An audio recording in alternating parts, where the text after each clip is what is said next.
on waving and blowing kisses to those she recognised as they followed Harriet Westmoreland's brother, John, down the aisle to the very front of the nave, where friends and family were already filling up the vacant pews.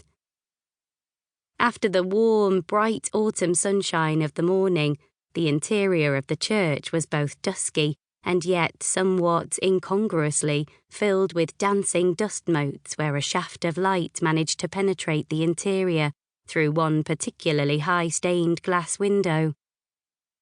Despite leaving the warmth and light behind her, Grace kept her dark glasses in place, releasing her son's hand in order to pat at her eyes behind them as well as, occasionally, consolingly at the arm of Harriet's brother now seated beside her.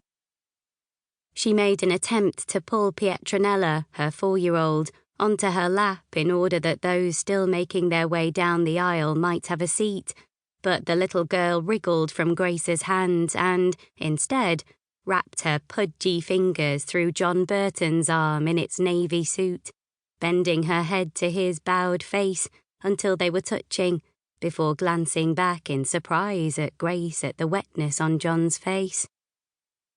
Grace's eyes behind the Fendi sunglasses followed Harriet's daughter, Libby, dressed all in black, as befitted the occasion, as she made her way from the front of the church, her sleeping 1-year-old son, Lysander, held firmly over one shoulder.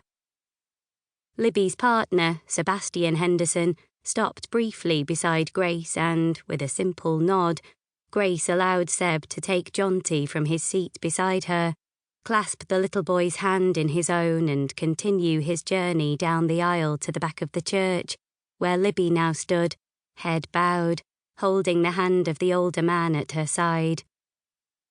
Grace looked at her watch, then reached down to pull up Pietronella's white ankle socks before lifting her, bodily, onto her knee and patting Harriet's brother, somewhat ineffectually on his knee. She turned, frowning, towards the still open heavy church doors at the back of the church, where Westenbury's vicar, Ben Carey, stood ushering latecomers to any available seats before signalling to All Hallows organist Daphne Merton to begin. As the first haunting notes of Whitlock's Fidelis rose and carried on up through the crowded church, an almost palpable collective sigh could be heard as the congregation stood, turning slightly to catch a first glimpse of the cortege now making its way behind Ben Carey to the front of the church. As it passed her, Grace felt the tears well and she let them fall unhindered from behind her glasses as her daughter looked up at her in wonder.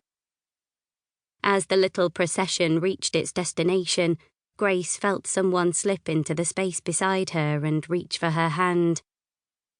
"For God's sake, Harriet," Grace whispered crossly as she moved everyone up along the pew. "You'll be damned well late for your own funeral one of these days." "Can you believe this, Harriet?" Grace wiped her eyes once more as, 40 minutes later, the cortege retraced its steps back up the nave towards the main entrance of the church, taking Mandy Henderson on her final journey to the churchyard.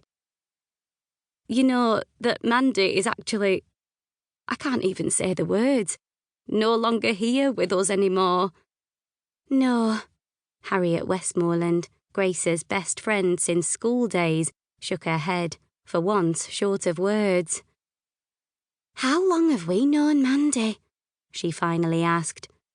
She paused to think, screwing up her eyes as she did the maths and answering her own question. "Over 30 years. Do you remember your first glimpse of her at Mid-Hope Grammar?" "I do." Grace tutted. "Of course I do, Harriet. You know I do. I fell in love with her in our very first assembly as she sat with the other 5th and 6th formers on that long bench in front of the teachers. God, they were a rum lot, weren't they? Miss Clark, the young PE teacher, was okay," Harriet mused, casting her mind back. "I quite liked her. But how the pair of us ever became teachers with that motley crew as our only example, I'll never know."